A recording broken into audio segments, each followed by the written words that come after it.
एक गौरैया पक्षी का जोड़ा बड़े से शिव मंदिर में उसके पास स्थित पेड़ पर रहा करती थी, और उस शिव मंदिर में जब भी पूजा पाठ सुबह शाम जब भी आरती होती तब वह दोनों चिड़िया उस मंदिर पर आते और भगवान शिव की आराधना करने लगते और घंटों घंटों बैठे महादेव की भक्ति में लीन रहते। इतनी भक्ति करते, निराधार भक्ति करते कि उन्हें अपने तन मन का, अगल बगल के होशो हवास का कोई पता नहीं रहता। उन दोनों पक्षियों का रोज का यही नियम था। सुबह शाम जब भी मंदिर में घंटी बजती, आरती होती, तब वे पक्षी उस मंदिर में पहुंच जाते हैं और भगवान शिव की आराधना करने लगते और उसके बाद अपने बच्चों के लिए और अपने लिए चारे पानी की व्यवस्था करते हैं। उन दोनों पक्षियों का, दोनों चिड़ियों का यही रोज का नियम था। और दोस्तों, उसी मंदिर के बगल में थोड़े ही दूर पर एक बूढ़ी माँ का घर था। उस बूढ़ी माँ की कोई संतान नहीं थी। उनके आगे पीछे देखरेख करने वाला कोई नहीं था। वह अकेले अपना जीवन व्यतीत कर रही थी और उस बूढ़ी माँ को पक्षियों के प्रति बड़ा लगाव था। वो चिड़ियों को, पक्षियों को बहुत प्रेम किया करती थी। उनके लिए रोज नित्य प्रति अपने घर के छत पर पानी, दाने, ये सब चीज डाला करती थी। उस बूढ़ी माँ का यही काम रोज का था और वो दोनों चिड़िया उस बूढ़ी माँ के छत पे आते हैं और आसानी से दाना चूगते, खाते पीते और उसमें से कुछ अपने बच्चों के लिए अपने साथ ले जाते हैं। इसी तरह उनका जीवन व्यतीत हो रहा था। उस बूढ़ी माँ के कारण उन चिड़ियों का पेट भर रहा था और साथ ही वह आराम से निश्चिंत भगवान शिव की आराधना कर पा रहे थे। अब इसी तरह दिन गुजर रहे थे। एक दिन की बात है, वो बूढ़ी माँ बीमार हो जाती है। वो अपने बिस्तर पर पड़ जाती है। उनका बहू बेटा तो कोई था नहीं कि उनका उपचार करता, उन्हें दवाई वगैरह लाता।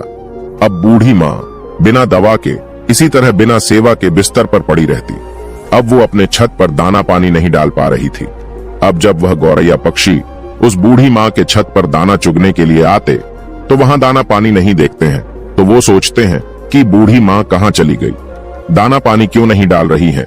इसी तरह 2 दिन बीतते हैं, 3 दिन बीतते हैं। धीरे धीरे वो बूढ़ी माँ कमजोर होने लगती है। बिना दवा पानी के एक दिन उनकी मौत हो जाती है।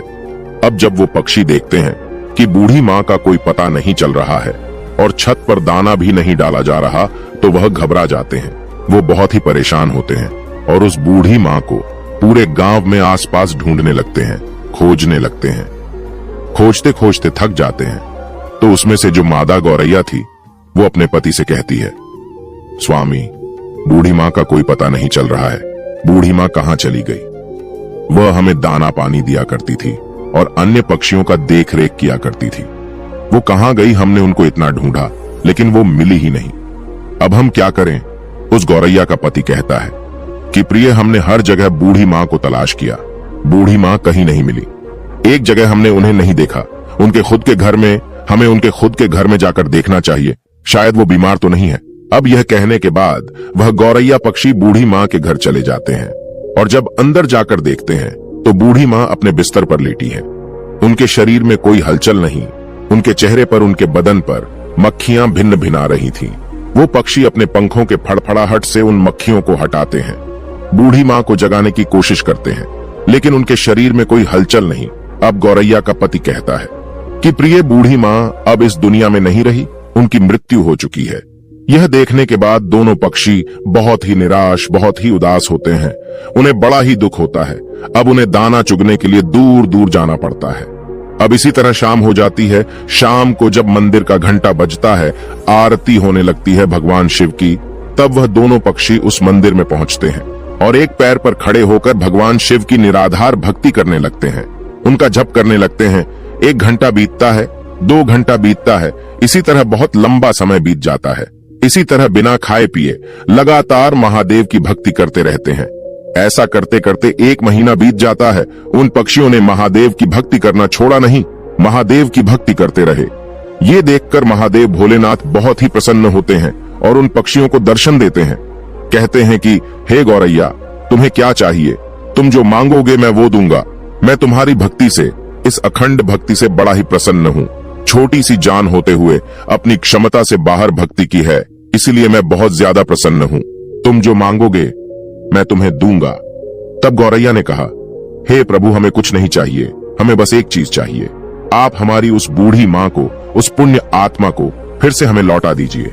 उन्हें जीवित कर दीजिए, बस हमें यही चाहिए। भोलेनाथ ने कहा, हे पक्षियों, ये सृष्टि का नियम है। अगर जो मर जाता है वो कैसे जीवित हो सकता है? मैं सृष्टि के चक्र में कैसे बाधा बन सकता हूं? तुम और कुछ मांग लो। तब उस चिड़िया ने कहा, नहीं भोलेनाथ, हमें कुछ नहीं चाहिए, हमें बस हमारी बूढ़ी मां चाहिए और कुछ नहीं। आप हमें वापस कर दीजिए। तब भोलेनाथ ने कहा, पक्षियों, अब वह बूढ़ी मां का शरीर गल चुका है, उसमें से कीड़े निकलने लगे हैं, उनका शरीर छत बिछत हो गया। मैं उन्हें कैसे जीवित कर सकता हूं? उनका शरीर ही ठीक से नहीं रहा तो उसमें प्राण कैसे फूंकूं? तब वो दोनों पक्षी, दोनों पति पत्नी हट करने लगते हैं और कहते, हे प्रभु, आपने हमें वचन दिया था कि तुम जो मांगोगे मैं दूंगा, तो प्रभु आप अपने वचन से पीछे हट रहे हैं। हे भोलेनाथ, आप अपने वचन से फिर नहीं सकते। तब महादेव ने कहा है, हे पक्षियों, तुम्हारे हट के आगे मैं विवश हूं और अपने वचन के आगे। अब इस प्रकार भोलेनाथ ने उस बूढ़ी मां के छत बिछत शरीर को सही किया और फिर उसमें प्राण फूंक दिए। अब इस प्रकार वह बूढ़ी मां फिर से जीवित हो गई। अब अपने सामने भगवान भोलेनाथ को देखकर वह बूढ़ी मां भाव विभोर हो जाती हैं, बड़ा ही प्रसन्न होती है। कहती हैं, हे प्रभु, मेरे जन्मों जन्म के दुख, जन्म जन्म के पाप आपके दर्शन मात्र से कट गए। आपने मुझे दर्शन दिया। हे प्रभु, मैंने ऐसा क्या पुण्य किया था कि आपने मुझे जीवित कर दिया? तब भगवान शिव ने कहा, हे बूढ़ी मां, तुम्हें मैंने तुम्हारे कारण नहीं जीवित किया है, मैंने तो तुम्हें उन दोनों पक्षियों के लिए जीवित किया है। उन दोनों पक्षियों ने मेरा निराधार भक्ति की, दिन रात बिना अन्न पानी ग्रहण किए मेरी पूजा की, एक पैर पर खड़ा होकर मेरी आराधना की। इसी कारण मैंने उन्हें आशीर्वाद दिया। उन्हीं की वजह से तुम आज जीवित हो, इस धरती पर हो। वो पक्षी कोई और नहीं, जो तुम्हारे छत पर जो गौरैया पक्षी का जोड़ा रोज दाने चुगने आता है, उसी ने भक्ति की है। उसी के कारण तुम आज जीवित हो। अब उस बूढ़ी मां ने दंडवत प्रणाम किया और फिर भोलेनाथ वहां से अंतर्ध्यान हो गए।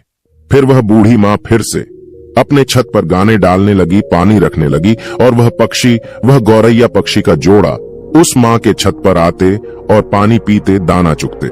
तब उस बूढ़ी मां ने उन गौरैया पक्षी से कहा, हे पक्षियों, तुमने मुझे जीवन दान दिया है, भगवान भोलेनाथ की आराधना की, अपने लिए ना मांगकर मेरे लिए मांगा है। हे पक्षियों, मैं ये चाहती हूँ तुम मेरे घर पर ही वास करो और नित्य प्रति मेरे आंखों के सामने रहो। अब यह सुनने के बाद उस बूढ़ी मां का प्रस्ताव वो दोनों पक्षी स्वीकार करते हैं और उस बूढ़ी मां के घर आकर रहने लगते हैं। इसी प्रकार दिन बीतने लगते हैं और उस बूढ़ी मां की चर्चा गांव गांव में फैलने लगती है, दूर दराज तक फैलने लगती है कि एक बूढ़ी मां है जो मरकर भी जीवित हो गई और उनमें अजीब सी शक्ति आ गई है। अब इसी तरह उस बूढ़ी मां के पास धीरे धीरे करके वन लोग जिनको दुख रोग होता उनके पास आता और अपना कारण बताता। भगवान भोलेनाथ के नाम पर पूजा पाठ कर दिया करती। तब उन लोगों का दुख दूर हो जाया करता। धीरे धीरे लोग ठीक होने लगे। अब उस बूढ़ी मां का ख्याति दूर दूर तक फैलने लगी और दूर दूर से लोग उस बूढ़ी मां के पास अपना इलाज कराने, अपने तकलीफों को दूर करने के लिए आया करते। अब इसी प्रकार बहुत दिन हो जाते हैं और वह बूढ़ी मां जीवित उसी स्थान पर, अपने उसी घर पर समाधि ले लेती है। आज उसी समाधि स्थल पर उस बूढ़ी मां का एक भव्य मंदिर है। वह मंदिर गुजरात में स्थित है। चिड़िया वाली मां के नाम से वह मंदिर जाना जाता है। उस मंदिर पर आपको गौरैया पक्षी का जोड़ा हमेशा देखने को मिलेगा और दोस्तों, उस मंदिर की दूर दूर तक ख्याति है। लोग कहते हैं किसी भी व्यक्ति को कोई तकलीफ रहता है, कोई शारीरिक कष्ट रहता है, कोई रोग रहता है, तो वहां पर जाने पर, भक्ति करने पर, पूजा पाठ करने पर वो तकलीफ, वो रोग ठीक हो जाता है। दोस्तों, एक गौरैया पक्षी ने उस बूढ़ी मां को कैसे अपने अखंड भक्ति से जीवित कर दिया। भोलेनाथ की कृपा से वह बूढ़ी मां जीवित हो गई। वह बूढ़ी मां लोक कल्याण करने लगी। तो दोस्तों, इस कहानी से हमें एक सीख मिलती है कि हमें कभी किसी दूसरे पर निर्भर नहीं रहना चाहिए। दोस्तों, जब तक बूढ़ी मां जीवित थी, वो दोनों पक्षी उस मां पर आश्रित थे। उनके मरने के बाद वो पक्षी तिलमिलाने लगे कि हमें भोजन कहां से मिलेगा। अब इसी कारण उन्हें कष्ट होने लगा, क्योंकि उन्हें आदत नहीं था दूर दराज से भोजन खोजने का। उन्हें रखा रखाया भोजन मिल जाया करता था। इसीलिए कभी कठिन स्थिति आने पर हमें अपने आप को तैयार रखना चाहिए। हमें किसी अन्य के भरोसे नहीं रहना चाहिए। आज वह व्यक्ति मेरे लिए है, कल नहीं रहेगा, तो मैं अपने आप को कैसे संभालूंगा, ये सोचना चाहिए। कि हम अगर भगवान का सच्चे मन से निराधार भक्ति करेंगे तो हमें उस भगवान का दर्शन जरूर होगा, तो हमारे पाप जरूर कट के हमारा दुख अवश्य दूर होगा। बस जरूरत है तो मन में सच्ची श्रद्धा की, सच्ची भक्ति की, जो उससे गौरैया पक्षी ने किया। करता करे न कर सके, शिव करे सो होए, तीन लोक नौखंड में महाकाल से बड़ा न कोई।